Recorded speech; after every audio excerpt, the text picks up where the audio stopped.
सामईन, पुराने ज़माने की बात है कि एक ताजिर तिजारत की गरज से बगदाद पहुंचा। पिछले वक्तों में तिजारत का ये कानून था कि ताजिर जिस मुल्क में तिजारत करने जाता, सबसे पहले वहाँ के बादशाह से मुलाकात करता, अपना सारा सामान तिजारत दिखाता और इसकी खूबियाँ और इनफरादियत से आगाह करता था।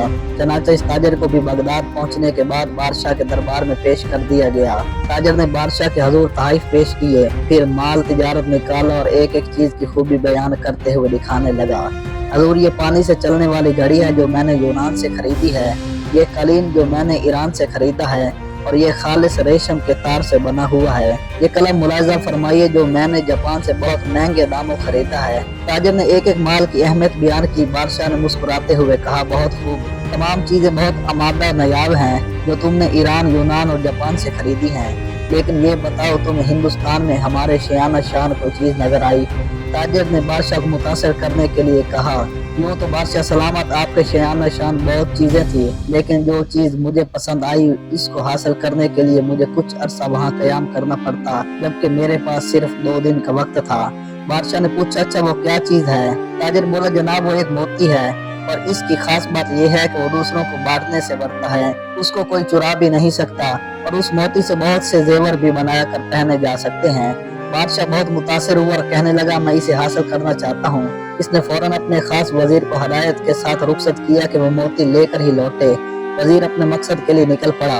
जंगलों, समंदरों, पहाड़ों और सहराओं, गर्ज ये कि हर जगह की खाक छान मारी, वादी वादी घूमा, हर शख्स से इस नादर और नायाब मोती का पूछा, मगर सब ने यही कहा कि ऐसा कोई मोती ही नहीं जो चोरी ना हो सके और इससे बहुत सारे जेवर बन जाएं। लोग इसकी बात सुनकर हंसते और कहते, मुसाफिर पागल हो गया है।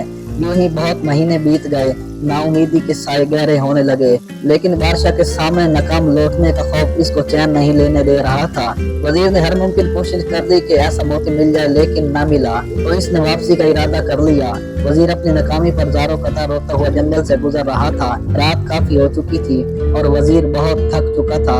वो एक दरख्त के पास आराम के इरादे से लेटा ही था कि इसी लम्हे एक रोशनी अपनी जाने बढ़ती हुई नजर आई। पहले तो वजीर डर गया, मगर फिर एक आवाज ने इसको हौसला दिया, अरे नौजवान, डरो मत, मैं अच्छी परी हूँ, बता तेरे साथ क्या मसला है? तो मुद्दतों का थका हुआ मुसाफिर मालूम होता है, बता मैं तेरी क्या मदद करूँ? वजीर ने अपनी दास्तान सुनाई कि इसे जिस मोती की तलाश है वो कहीं नहीं मिला। अब अच्छी परी वजीर के सामने आ चुकी थी और वजीर की बात सुनकर बेसाख्ता हंसने लगी। फिर बोली, अफसोस कि तूने अकल से काम न लिया और महज एक मोती की तलाश में महीनों मारा मारा फिरता रहा। वजीर बोला, अच्छी परी, मैं तुम्हारा मतलब नहीं समझा। वो बोली, भले आदमी, वो मोती दरअसल इल्म का मोती है, लेकिन तू इसकी जाहिरी शक्ल को तलाश करता रहा। इल्म तो एक ऐसी शय है जिसे हजारों नाम दिए जा सकते हैं।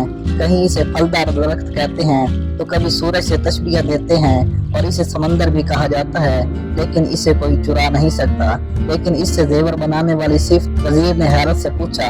परी ने मुस्कुराते हुए कहा, इल्म की बहुत सारी सिफात हैं, तुम इस मोती की सूरत को क्यों तलाश करते हो? याद रखो, हर शय की तासीर का ताल्लुक इसके नाम से नहीं बल्कि इसके अंदरूनी खूबियों से होता है। इसी तरह इल्म भी एक नायाब मोती है, जिसे ये हासिल हो जाए वो इसे ऐसे ही सज जाता है जैसे इंसान जेवर पहन कर सजता है, और इसे कोई चुरा नहीं सकता, बल्कि ये तो बांटने से बढ़ता है, डरता नहीं। वजीर बड़े गौर से परी की बात सुन रहा था और बिलाकर इस बात का कायल हो गया कि वाकई इल्म एक ऐसा मोती है जिसके पास हो वो दरअसल दुनिया का सबसे कीमती जेवर का मालिक बन जाता है। वजीर ने परी का शुक्रिया अदा किया, जिसके बाद अच्छी परी वहाँ से गायब हो गई। अब वजीर बहुत ही खुश था और अपनी कामयाबी के गीत गाता हुआ अपने मुल्क रवाना हो गया। वहाँ पहुंचकर इसने बादशाह को इल्म के मोती के बारे में बताया और समझाया, तो बादशाह भी परी की बात का कायल हो गया कि सिर्फ इल्म ही वो मोती है जिसे कोई चुरा नहीं सकता। प्यारे दोस्तों, इल्म एक ऐसा मोती है जिसकी चमक दमक जमीन से आसमान, फर्श से अर्श तक, और इल्म की इस मोती की रोशनी में ही इंसान कायनात के खालिक को मालिक तक रसाई हासिल कर सकता है। हमें उम्मीद है आज की हमारी वीडियो आपको जरूर अच्छी लगी होगी। ऐसी और भी अच्छी वीडियो देखने के लिए हमारे चैनल को लाजमी सब्सक्राइब कर लें। अल्लाह रब्बुल इज्जत आपका हामी और नासिर हो।